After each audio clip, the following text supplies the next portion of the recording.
पहले तो context set कर देते हैं रवि पुजारी एग्जैक्टली है कौन। रवि पुजारी बहुत ही इंटरेस्टिंग मुंबई अंडरवर्ल्ड का कैरेक्टर में मैं कहता हूँ,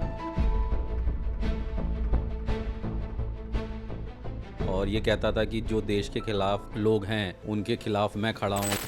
करीम मुरानी जो है और दाऊद से पैसा लेता है, ये दाऊद के लोग हैं, शाहरुख खान दाऊद का लोग है, वहाँ फायरिंग कराई। 23 अगस्त को कुछ अज्ञात बाइक सवारों ने मुरानी के घर के बाहर फायरिंग की थी। बाइक पर सवार ये गुर्गे दरअसल अंडरवर्ल्ड डॉन रवि पुजारी के थे। घर पे वो गोलाबारी करा देता था, तो किसी और ने की हो उसका क्रेडिट भी ये ले लेता था और फिर दुनिया को फ़ोन करके बताता था ये काम मेरा है, अगर तुमने मुझे पैसा नहीं दिया तो मैं तुम्हारे बेटे को मार दूंगा या इसको मार दूंगा। सच्ची बात तो ये थी कि रवि पुजारी रोहित का पंटर था। रवि पुजारी को ये बात मेरी बहुत बुरी लगेगी, इस समय वो इंडिया में ही है, जेल में है और मेरी वीडियो देखता है, मुझे पता है। रवि पुजारी रोहित वर्मा के सारे काम किया करता था, सामान ले जाने से लेके सामान लाने तक का, और उसके नाम पे फ़ोन कॉल भी किया करता था, क्योंकि रोहित बहुत कम फ़ोन कॉल किया करता था, लेकिन रवि पुजारी रोहित बन के फ़ोन बहुत किया करता था बॉम्बे में।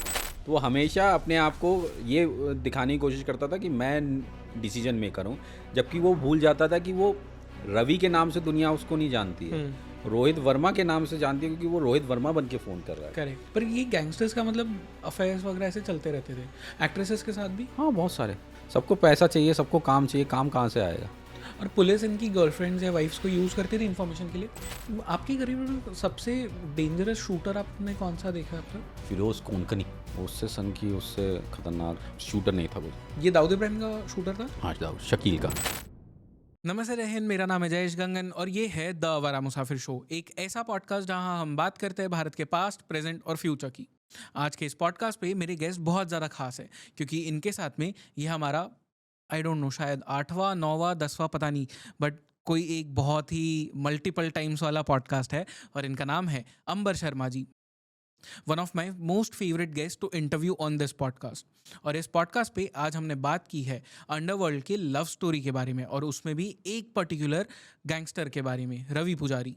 रवि पुजारी मुंबई अंडरवर्ल्ड में एक बहुत ही अनोखा नाम था, एक बहुत ही यूनिक कैरेक्टर था। इसकी स्टोरी इतनी ज़्यादा अमेजिंग है और इतनी ज़्यादा इंटरेस्टिंग है और इतनी ज़्यादा फ़नी है कि आपको ये पॉडकास्ट देखने में बहुत ज़्यादा मज़ा आएगा। एंड जैसे कि हम सभी को पता है कि अंबर शर्मा जब भी बात करते हैं तो बहुत सारे प्रूफ्स के साथ में बात करते हैं। इस पॉडकास्ट में भी एग्जैक्टली वही हुआ है। So without any further ado, let's dive into it in 3, 2, 1।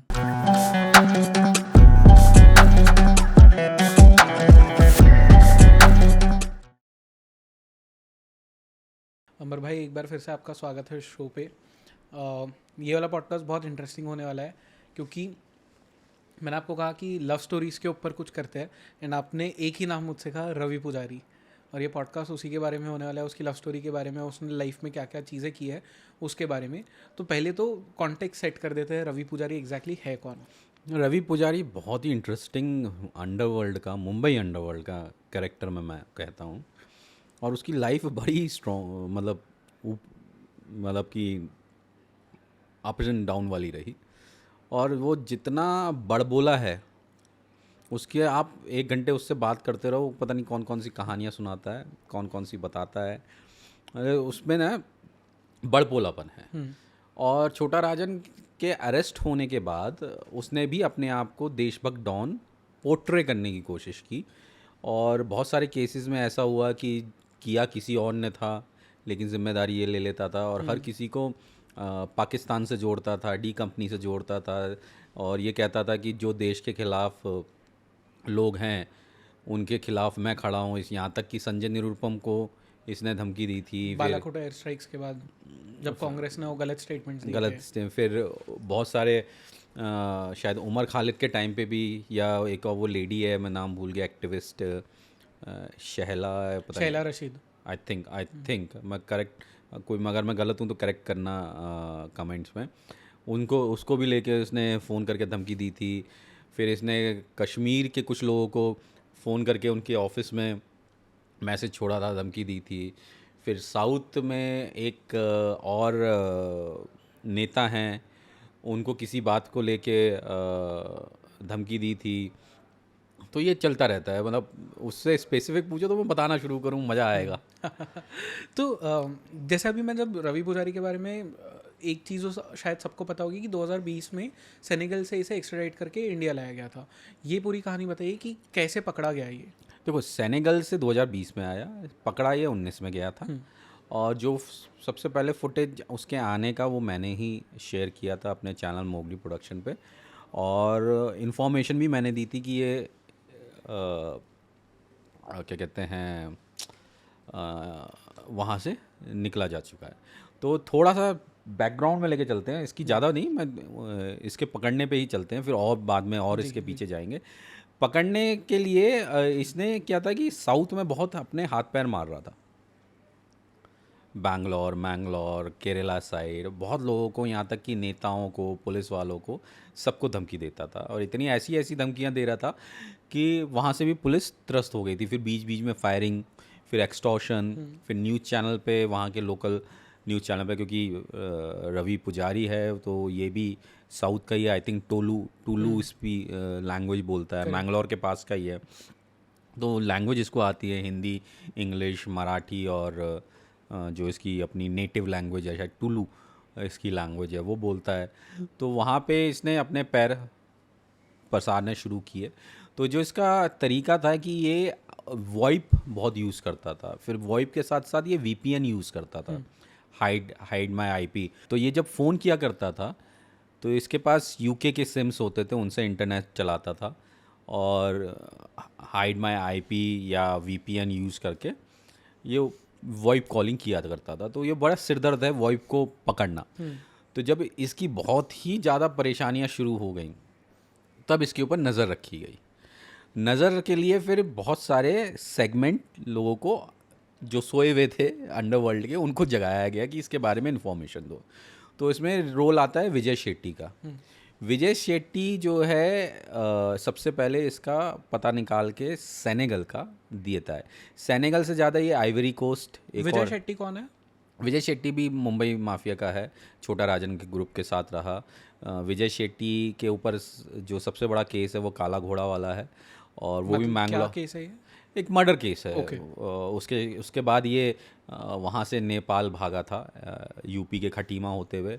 Nepal से ये सिंगापुर और मलेशिया गया था, फिर वहाँ से ये बैंकॉक गया। बैंकॉक के बाद से मैं रहा, फिर छोटा राजन से जब 3 लोग अलग हुए, संतोष शेट्टी और भरत नेपाली और विजय शेट्टी, ये 3 लोग थे जो अलग हुए थे। इन्होंने अपना गैंग क्रिएट किया था। तो उस गैंग में क्रिएट करने के बाद इन्होंने फरीद तानाशाह का मर्डर किया। फिर वो एक वकील था जो टेररिस्ट के केस लड़ता था, शाहिद आज़मी आई थिंक, उसका मर्डर विजय शेट्टी के ग्रुप ने कराया था। तो विजय शेट्टी ने सबसे पहले इसकी इन्फॉर्मेशन निकाली, वो शेयर की गई। और ये रेस्टोरेंट चलाता था, इंडियन रेस्टोरेंट था, नमस्ते आई थिंक। और जब इसके ऊपर बहुत ही मतलब पता तो चल ही जाता है ये कि कौन कहाँ से बोल रहा है, कितना भी आईपी छुपाने की कोशिश करे, आईपी पकड़ लिया जाता है, एक अप्रॉक्स लोकेशन आ जाती है। तो इसकी लोकेशन जंप होती थी वेस्ट अफ्रीका में, क्योंकि ये सेनेगल से निकल के आइवरी कोस्ट, क्योंकि इसके पास जो पासपोर्ट था वो शायद आइवरी कोस्ट का था, आइवरी कोस्ट की इसकी आईडी थी। फिर ये बहुत सारे सोशल वर्क किया करता था सेनेगल, आइवरी को, अपने आप को एक बहुत बड़ा बिजनेसमैन। इसके कुछ फोटोज है क्रिकेट मैचेस वाले। तो वो जो क्रिकेट मैचेस वाले फोटोग्राफ्स थे वो वहाँ के लोकल न्यूज़पेपर्स में, लोकल वेबसाइट में, लोकल सोशल मीडिया में प्रिंट हुए। और हर देश की जो एजेंसी होती है, सिर्फ हमारे देश की नहीं, दुनिया की हर देश की, चाहे छोटा कंट्री हो चाहे बड़ा कंट्री हो, वो दुनिया भर के सारे न्यूज़ आर्टिकल्स को और उनको वॉच रखता है, जिसको एनालिटिक्स वाला वर्क है, वो एनालिस्ट करने के लिए। तो किसी को वो फ़ोटो दिख गई, लेकिन उस फोटोग्राफ में ये बहुत काला और बहुत अजीब सा दिख रहा था। तो ये कंफर्म नहीं था कि ये वही व्यक्ति है, क्योंकि फिर इसके ऊपर नज़र रखवाई गई, फिर इसके पासपोर्ट की कॉपी निकलवाई गई। तो ये जो सेनेगल पहुंचा था पहली बार, जब ये बैंकॉक से निकलने के बाद ये कंबोडिया गया, कंबोडिया से इंडोनेशिया गया, इंडोनेशिया से शायद ये यूके वगैरह गया, वहाँ से होते हुए साउथ अफ्रीका होते हुए ये वेस्ट अफ्रीका पहुंचा था। तो इसके पास जो पासपोर्ट इसने यूज़ किए वो श्रीलंकन पासपोर्ट्स भी यूज़ किए। फिर इसने इंडियन फिल्मों का बहुत शौकीन, फिल्मों की एक फैसिनेशन दुनिया जो है उसका बहुत शौकीन। तो फैसिनेशन ऐसा था कि इसने अपना नाम ही एंथोनी फर्नांडिस रखा, जो शायद आमर अकबर एंथोनी फिल्म का कैरेक्टर था एंथनी, उसके नाम पे इसने एंथनी फर्नांडिस रखा है। और बॉलीवुड नाइट्स कराता था अपने रेस्टोरेंट में। फिर इसका एक वीडियो है जिसमें ये अपनी वाइफ के साथ गरबा खेल रहा है अपने रेस्टोरेंट में।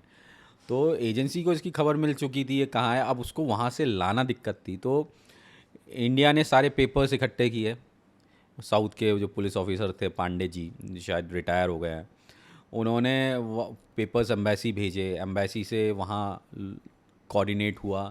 तो ये नाई की दुकान पे बैठे बाल कटवा रहा था, वहाँ इसको पकड़ा गया, इसको वहाँ लेके गए जेल कोर्ट में। तो कोर्ट में इसको लगा कि इंडिया मुझे भेज देंगे, बहुत सारी चीज़ें जब सामने आती हैं तो इसने फेक केसेस अपने ऊपर वहाँ डलवाए, चेक बाउंस के और बहुत सारे केसेस इसने। अच्छा, खुद नहीं डलवाया? वो बचने का तरीका होता है। इसे बेल भी मिल गई, तो बेल मिलने के बाद इसको ये हुआ कि इसको जो है वहाँ से ये निकल गया है सेनेगल से, जबकि ये वहीं था।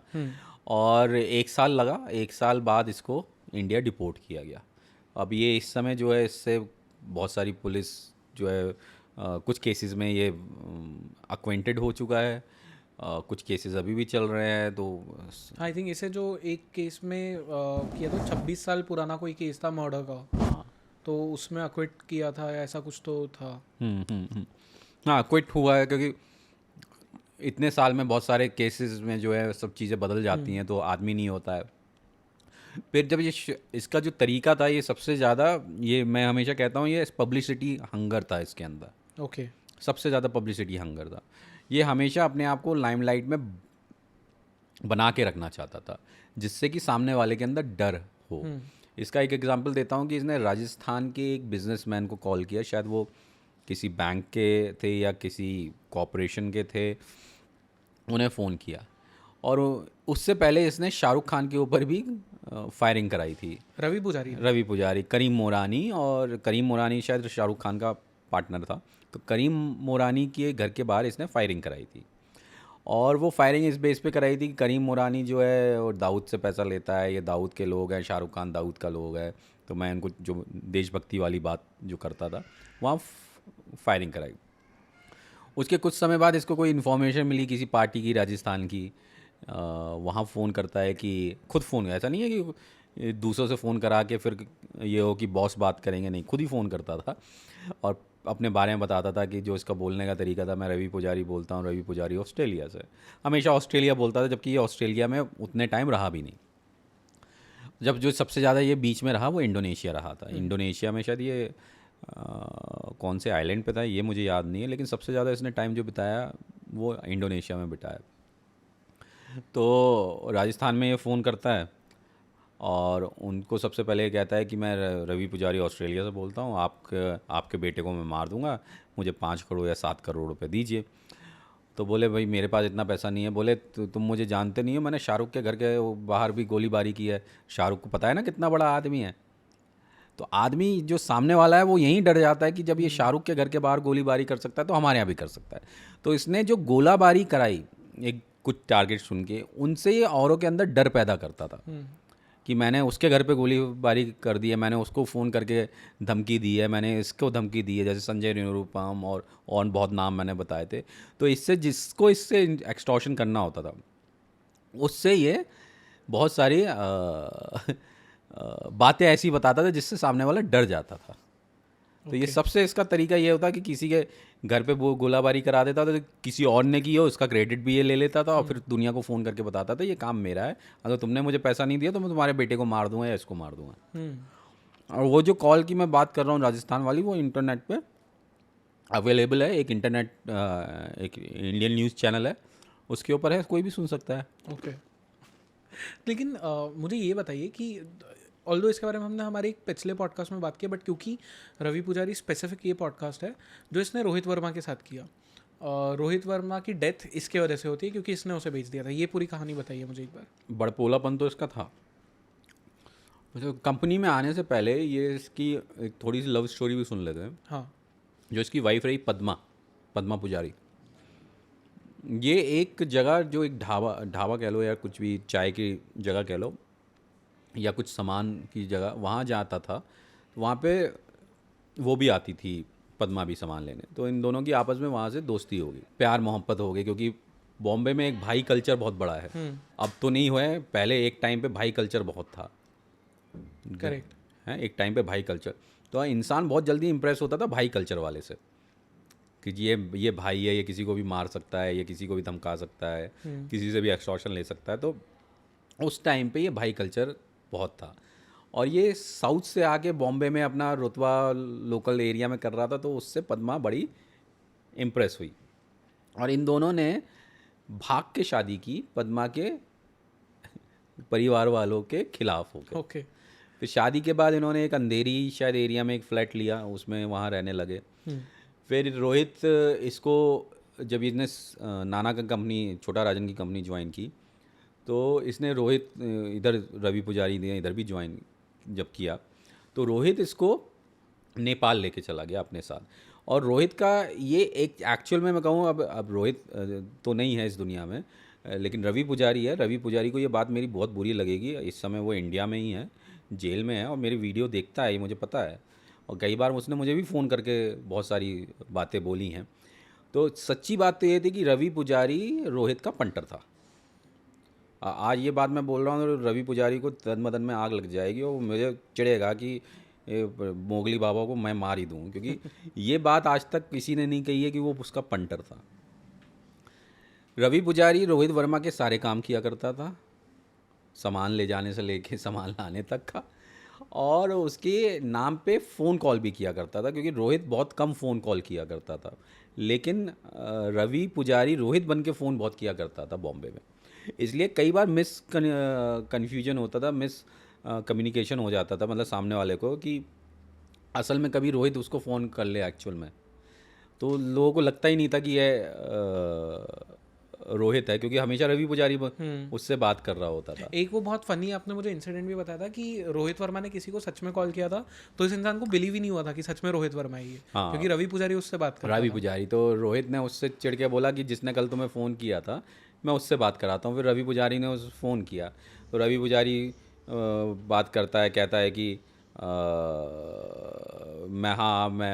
मैं कहीं बाहर गया हुआ था, बोलो। फिर बड़ा स्टाइल से बात करता है। वो कॉल मैंने अपने चैनल पे भी अपलोड की है, मोगली प्रोडक्शन पे, एक और जर्नलिस्ट ने भी की है, और उसमें सबसे एक डायलॉग वो बोलता है, चाय से ज़्यादा केतली गरम, एंड में, और देख लो कैसे करना है, मैं बॉस हूँ। तो वो हमेशा अपने आप को ये दिखाने की कोशिश करता था कि मैं डिसीजन मेकर हूँ, जबकि वो भूल जाता था कि वो रवि के नाम से दुनिया उसको नहीं जानती है, रोहित वर्मा के नाम से जानती है, क्योंकि वो रोहित वर्मा बन के फ़ोन कर रहा है। करेक्ट। और एक्चुअली में वो रोहित वर्मा जो था का नाम का फ़ायदा उठा रहा था, तो उसको ये लगता था कि मेरा एक दर है, मेरी आवाज़ पहचानी जाती है, तो मैं बहुत बड़ा भाई हूँ। तो वो उसके जो बोल वचन थे, मैं आज भी कहता हूँ, उसके जो बोल वचन थे वो सुनने में बड़े फ़नी लगते हैं, जब अगर गौर से सुने जाएँ तो। बहुत सारी उसकी कॉल्स हैं, आप सुनिए। एक बार एक शबनम नाम से लेडी है, एक्टिविस्ट है बॉम्बे की, तो उसने उसको फ़ोन किया, शबनम को, किसी सिलसिले में, शायद शबनम के फेवर में अपने आप को शबनम के फेवर में दिखाने के लिए शबनम को फ़ोन किया था। शबनम ही है नाम। अब शबनम मेरी इस पॉडकास्ट पे बुरा ना मान जाए, एक तो वकील भी है वो, कि मेरे को नोटिस ना भेज दे। तो शबनम को फ़ोन करके बोला कि मैं रवि पुजारी बोलता हूँ, रवि पुजारी ऑस्ट्रेलिया से।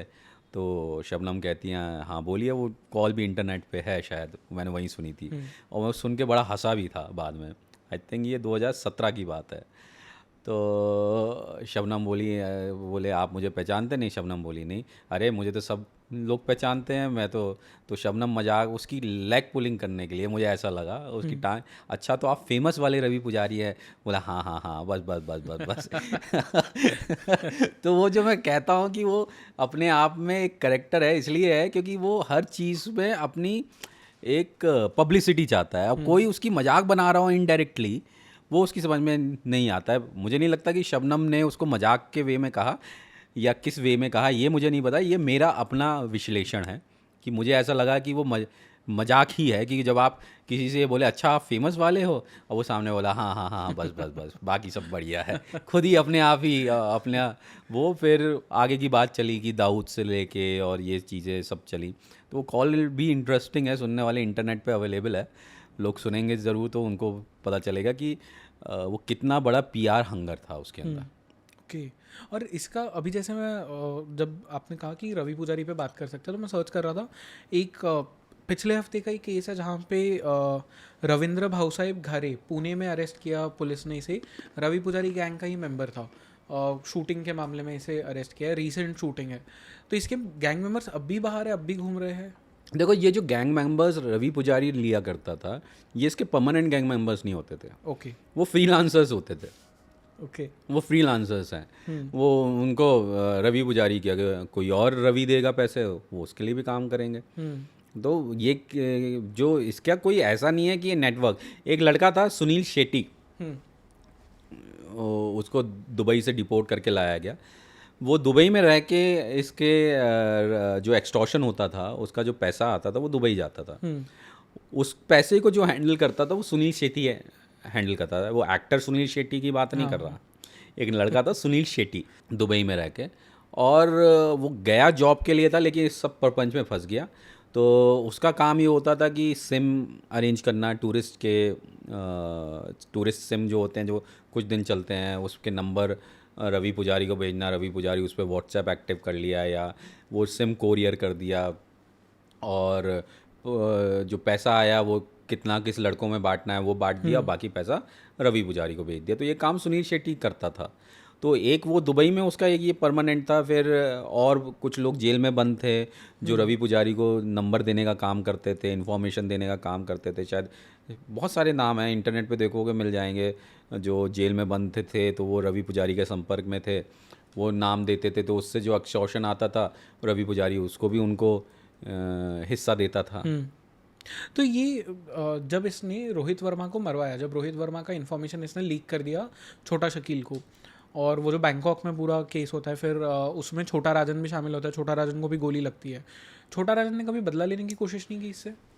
छोटा राजन बदला लेना चाहता, ले सकता था, मुझे नहीं लगा कि क्यों नहीं लिया। क्यों? या तो ये बहुत पहुंच से दूर हो चुका था, इसे सारे टैक्टिक्स पता चल गए थे कैसे पासपोर्ट लिया जाता है। जब ये श्रीलंका का पासपोर्ट इस्तेमाल कर रहा था शुरुआती दौर में, जब ये अफ्रीका के कंट्री में पहुंचा है तो श्रीलंका के पासपोर्ट पे पहुंचा है। ओके।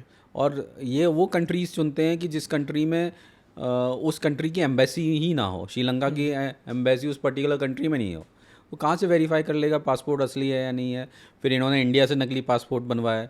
इसमें मुथप्पा राय का नाम आया कि मुथप्पा, ये उसकी वाइफ का स्टेटमेंट है पद्मा पुजारी का कि हमें बाद में बुलाने के लिए इसने बैंकॉक बुलाया, तो हमें जो मतलब जब ये नाना से अलग हो गया था, ये उसकी वाइफ का स्टेटमेंट है। आप पद्मा पुजारी, कंप्यूटर आपके पास ही, पद्मा पुजारी और मुथप्पा राय लिखें तो इसकी वाइफ का स्टेटमेंट है कि हमें जो पासपोर्ट बना के दिए गए वो मुथप्पा राय के थ्रू बना के दिए गए, और मुझे नहीं मालूम था कि वो नकली पासपोर्ट हैं। उसके बेस पे ये लोग ट्रैवल किए, बैंकॉक गए, बैंकॉक से ये UK और फिर अफ्रीका गए। इसकी फैमिली आज भी बच्चे जो हैं UK में सेटल्ड हैं, पढ़ाई कर रहे हैं। इसमें मतलब एक जो टाइम्स ऑफ इंडिया का आर्टिकल आया, पुजारी वाइफ और PhD says didn't know passport was fake। हाँ, ये था। उसमें ये था कि मुथप्पा राय का बुकीना फासो ये लोग गए थे। हाँ, वहाँ पे 12 साल रहे शायद ये। हाँ, 12 साल रहे थे। आइवरी कोस्ट कह रहा था, एक्चुअली बुकीना फासो था। मतलब एक तो बहुत पुरानी स्टोरी वो हो गई तो कुछ गलतियाँ मुझसे हो जाती हैं, क्षमा प्रार्थी। हाँ, मुथप्पा राय है। The statement mention that she left India due to the threat of her life and that of her 3 children. Her husband, the statement says, told her to go Bangalore, where a person Muthappa Rai provided the passport for her and her children. The new passport had my name as Pamela Fernandez, daughter as Jennifer, Jessica, and son as James. And on that passport we left for Mauritius, and from where Ravi took me to Burkina Faso. Okay. तो ये Burkina Faso में, तो जो मैं Ivory coast कह रहा था, Ivory coast की भी इनकी एक आईडी थी इसकी। हाँ, बुकीना फासो या आइवरी कोस्ट की थी।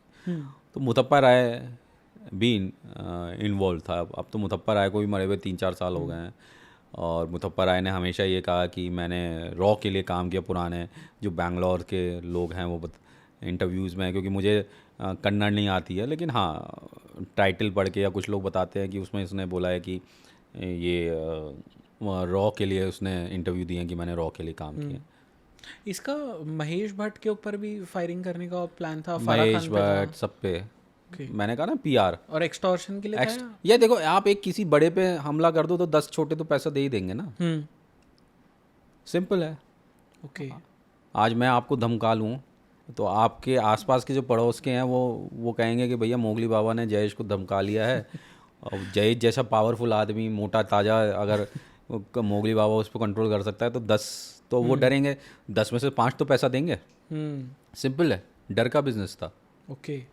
और इसका सबसे बड़ा राइवल कौन था? कोई राइवल नहीं, कोई भी नहीं। छोटा राजन को मरवाने के बाद तो वो तो आपने खैर बताया ही। कोई राइवल नहीं। इसका क्या राइवल, ये इसने जो पैसा एक्सटॉर्शन से कमाया, जो तरीका मैंने बताया, वो पैसा इन्होंने अफ्रीका में इन्वेस्ट किया, रेस्टोरेंट खोला, शायद रियल एस्टेट कंपनी भी खोली, कुछ माइनिंग में भी पैसा लगाया, सोशल वर्क में भी पैसा लगाया, यहाँ से एक्सटॉर्शन करके वहाँ सोशल वर्क में पैसा लगा रहा है। ये देखो क्या, यहाँ आपको डरा के पैसा लिया, 1 करोड़ लिया, वहाँ पे 2-4 लाख रुपए सोशल वर्क में कर दिया।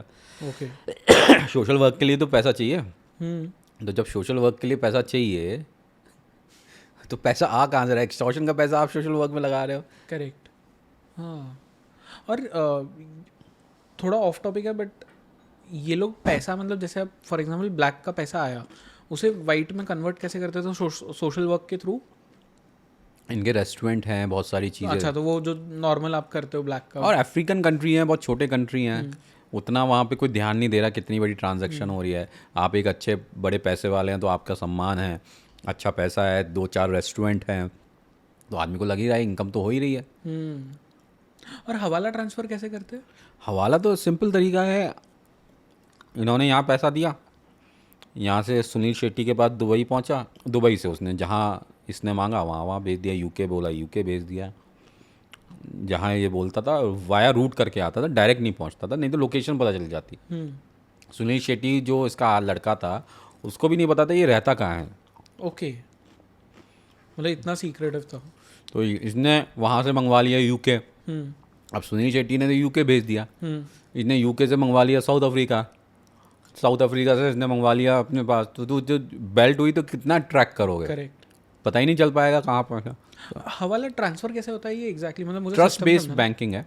ओके, तो मतलब जैसे फॉर एग्जांपल मुझे यहाँ से लेट से कि साउथ अफ्रीका भेजना है, तो मैं यहाँ पे किसी एक इंसान को एक दूंगा। इंसान को दोगे, वो साउथ अफ्रीका में किसी को बोलेगा। ओके, ये नेटवर्क होता है। मतलब पैसा तो टेक्निकली यहाँ से यहाँ पे ही गया बट वहाँ पे वहाँ ट्रांसफ़र हुआ। फिर इनकी रिपोर्टिंग होती है कि मतलब जैसे कि साल में अफ्रीका वाले ने 1 करोड़ रुपए इंडिया वाले से लिए, इंडिया वाले के कहने पे दिए, और साउथ अफ्रीका के कहने पे इंडिया वाले ने 1 करोड़ 10 लाख रुपए इंडिया में दिए, तो 10 लाख का ट्रांजैक्शन आएगा। अच्छा, क्योंकि 1 करोड़ तो वो मैच हो गया। तो इस तरीके से इनका बिजनेस चलता है। ओके। तो बहुत बड़ी हवाला तो बहुत बड़ा नॉन ऑफिशियल बैंकिंग है। ये आज भी चलता है? हाँ, ये जिंदगी जब तक दुनिया है तब तक चलेगा। ओके। और इसका इस्तेमाल पॉलिटिशियंस वगैरह सब करते होंगे? मैंने तो कभी देखा नहीं, और पॉलिटिशियंस ने किया भी हो तो मुझे पता नहीं।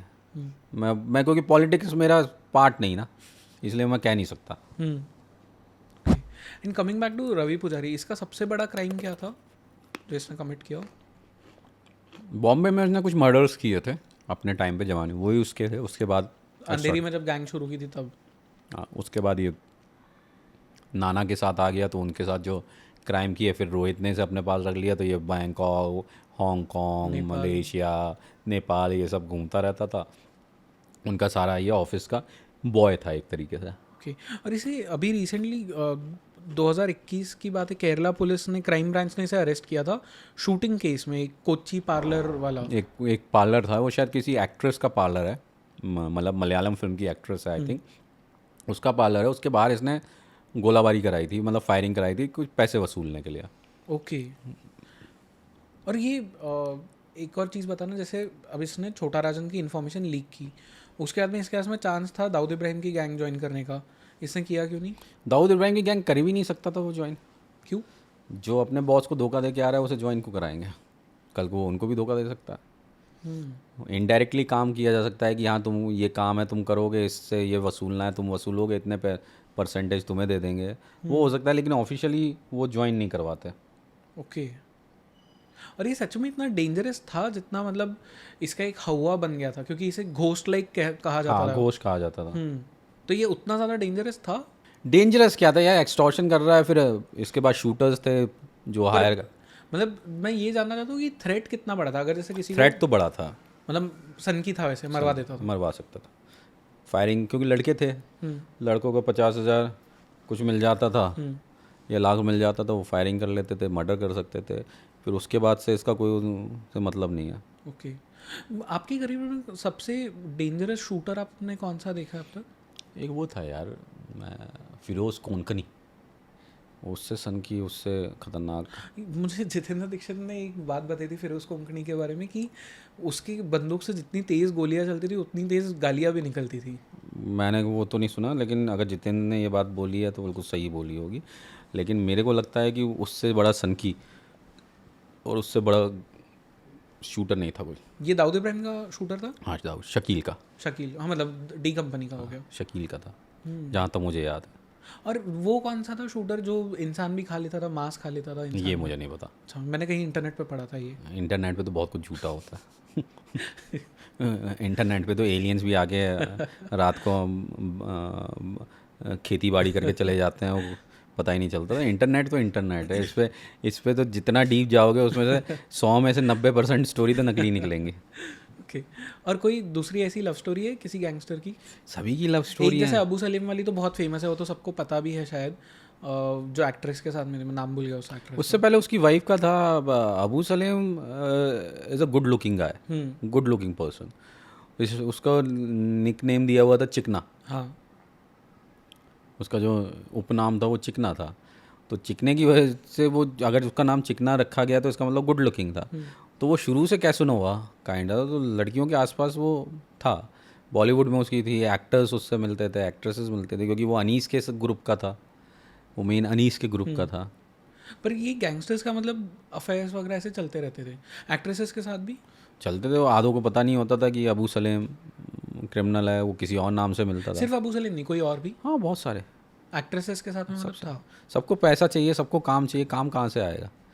गन एंड पावर दो एक चीज़ें हैं। तो भाई काम उस ज़माने में तो काम इनके फ़ोन कॉल से ही होते थे ना।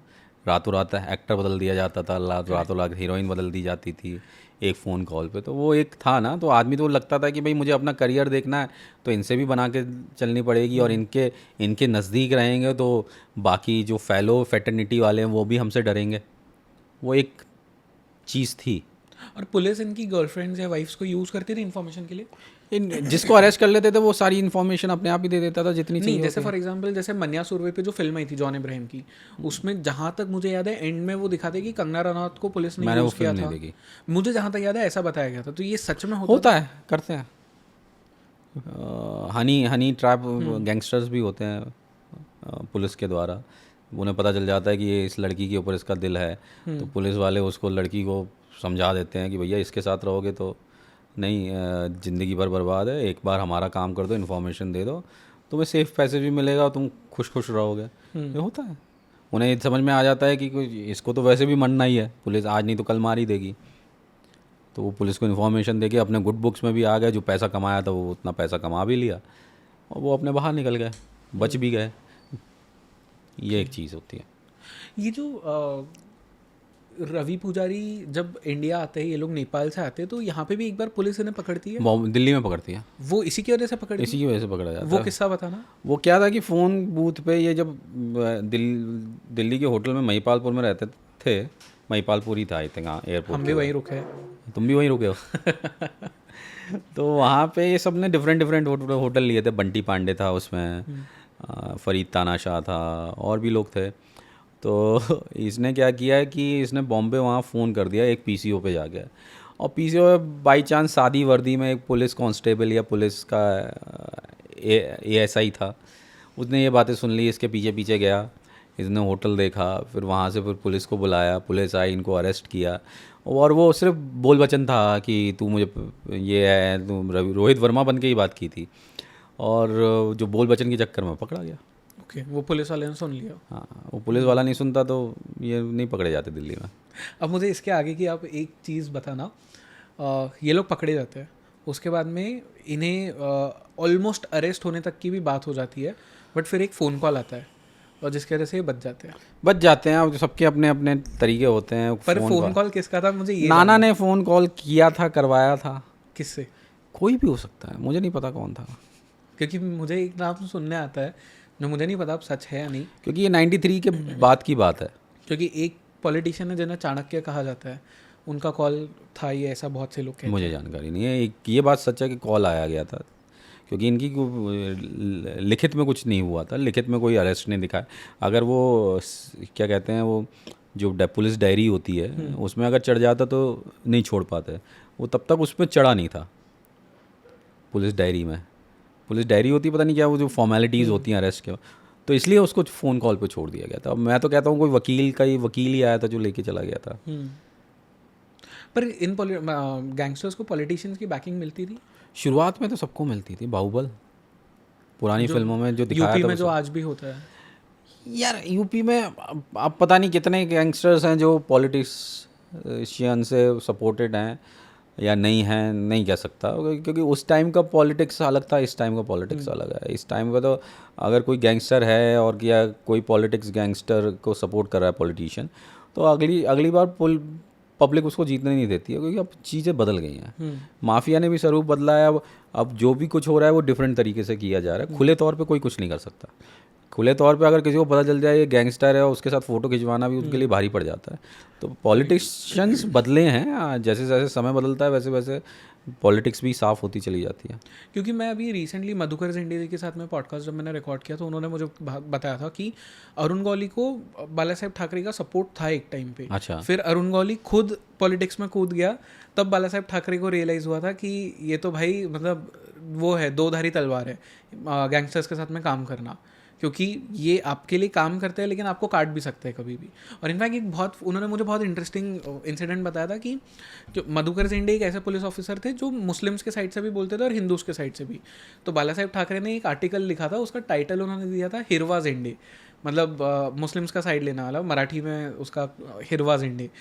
तो जब अरुण गौली ने ये सब किया उनके साथ में और पॉलिटिक्स में कूद गया, शिवसेना के जितने भी पोस्टर्स वगैरह जो दगड़ी चाल में लगाए हुए थे वो सब फाड़ दिए, तो फिर उन्होंने मधुकर जिंडे जी को बुलाया था बाला साहेब ठाकरे ने और कहा था कि जो तूने बोला था वो सही था, इनके लिए रिलीजन वगैरह कुछ मैटर नहीं करता, ये अपना मतलब दिखते हैं। हो सकता है, मैंने उतना पता नहीं किया ये बात। बहुत सारी चीज़ें होती हैं इतिहास में, को जितना कुरोदोगे उतना खून निकलेगा। Correct. Ambar ji, thank you so much Thank एक और एपिसोड के लिए। धन्यवाद। धन्यवाद छोटा सा एक एपिसोड हमने रिकॉर्ड किया, आई होप सो लोगों को ये भी पसंद आएगा, जी। But thank you so much. Thank you Jayesh. Episode हमने रवि पुजारी का किया था आवारा मुसाफिर के साथ।